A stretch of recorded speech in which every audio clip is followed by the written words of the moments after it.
The FIA and F1 just can't help themselves when it comes to the rules of F1 and the structure of the racing weekend. They simply love to come up with solutions before we even have the problem, causing many fans to scratch their heads in confusion. And yep, you guessed it, they've now decided to meddle in not one, but three aspects of F1 as we know it. Stick around to find out what the changes are, what they mean for the sport, and if one of the changes may be of huge benefit to one of the teams. F1 is an ever-evolving sport, with many believing the recent popularity has been driven by the greater coverage through Netflix's Drive to Survive. And in order to keep up the entertainment level, the sport has looked at a number of options to attract viewership and keep the sport at the forefront of everyone's minds. The recent introduction of sprint races has been met with mixed reactions, with some people loving the thought of having more competitive racing, but the news hasn't gone down well with the drivers themselves, who believe they're a waste of time and should most likely be scrapped. F1 teams are pretty impartial about them, as they allow the team a greater budget under the budget cap with sprint races.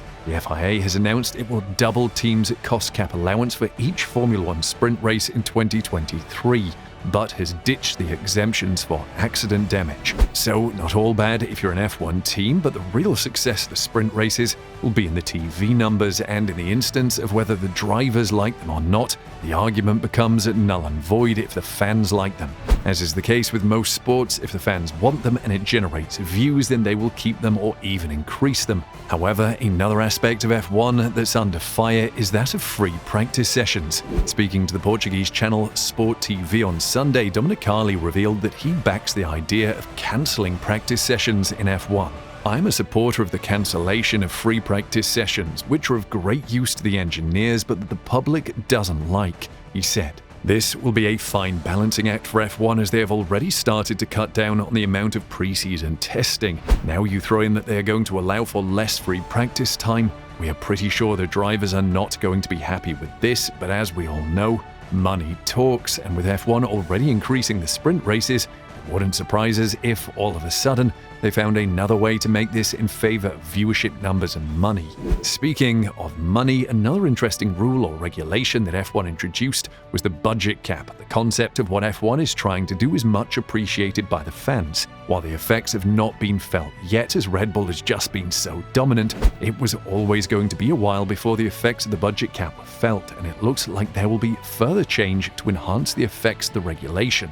Now, it has not been without its controversy, with Red Bull being one of the teams found guilty of breaching the financial regulations laid out by the FIA and duly punished. After last season's debacle around the breach of the budget cap and Red Bull not being particularly impressed with how the situation unfolded, the Milton Keynes-based team argued that there was an error in the treatment of their catering expense. "We are not quite sure we believe that, but team principals were not afraid to let their feelings known," with Zach Brown labeling Red Bull cheats. And Horner has opened up to say that this was not the only action, as it appears there were some underhanded tactics from one of the teams. Horner tells iNews, "It tainted us. These things get used by your rivals. We had one of them contacting our sponsors and partners, making suggestions that we would be bringing their brands into disrepute.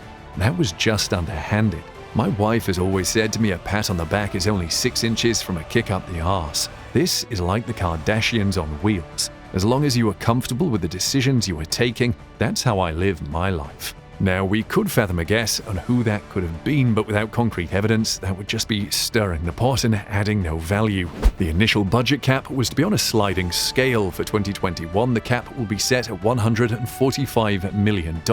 That will reduce to $140 million in 2022 and $135 million from 2023 onwards. This was to allow for the bigger teams to come to terms with the reduction in spend and restructure their teams accordingly. There have been small tweaks to the cost cap since it was introduced, in particular through the pandemic-affected season, and it looks like there will be new changes to help the smaller teams become more competitive. Generally, the budget cap has been a success in closing up the field, as it hasn't allowed for the bigger teams to spend their way to an advantage, but equally, there are aspects to it that have prevented smaller outfits from making the gains they want. The biggest issue is that of capital expenditure. With teams having specific exemptions around the building of new factories and new wind tunnels, Any other capital investment must fall under the cost cap rules, and as we know, this is not the easiest thing for teams to do. In a nutshell, this means that teams that had the best infrastructure at the beginning of the budget cap have an advantage over the teams that had not invested money into their infrastructure and face the prospect of needing to divert money away from car performance if they want to improve their facilities. And this aspect of the budget cap doesn't really fit in with what the initial reason for the budget cap was, and therefore it now looks like this aspect of the budget cap will be further discussed, as the matter was discussed at the most recent Formula One Commission meeting. With a number of rivals supporting the basic idea, plus the FIA and FOM open to the prospect, it is understood that a more detailed analysis of potential changes to the capital expenditure allowances is being prepared for further discussions in the next few weeks. Williams boss James Vowles is particularly keen to get this implemented, as the new team principal noted that his new team Williams did not have a number of systems that have found bigger squads, and in order to upgrade them, need to eat into the budget cap.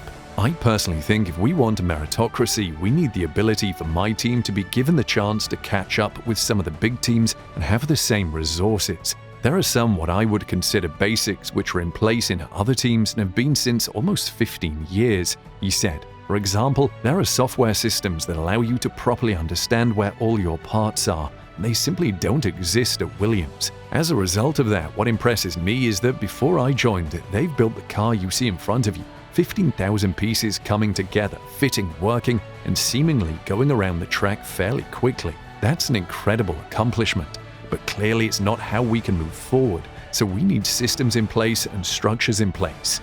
Now, if this was to be implemented and it was to help the smaller teams, we are all for it. But with all things, it goes both ways, as allowing this would also mean the bigger teams would gain an advantage, as the change would be for all. And when it comes to budget caps, the teams will always find ways to do some creative accounting to ensure they fall under the budget. It also means more monitoring, but that's for the FIA to decide. For a rule change to go through for 2024, it would require 6 of the current teams to back it, a level that appears to be possible to reach. If 8 teams support it, and the rules could change for this year. An increased cost cap, or at least more wiggle room, would most likely be embraced by the teams, and we would think would be implemented sooner rather than later. And the final change looks to be an interesting one that went under the radar, with the FIA secretly just changing it, and that is Technical Directive 39. This was only issued to the F1 teams and not made public, which is very peculiar, but hey, who are we to say what the FIA should do? So what exactly have the FIA decided to do, and why did they not tell the public?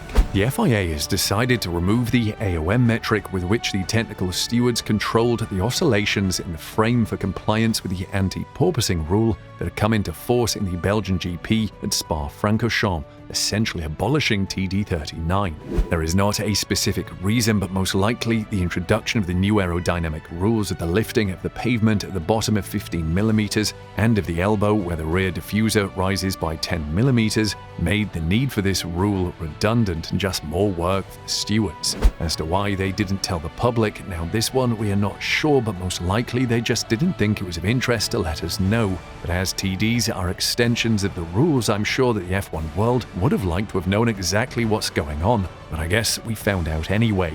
Now this move could be a potential game changer for Ferrari, as they struggled the most after the TD39 was introduced. And as long as the drivers don't mind the porpoising, then they may just be able to save their season.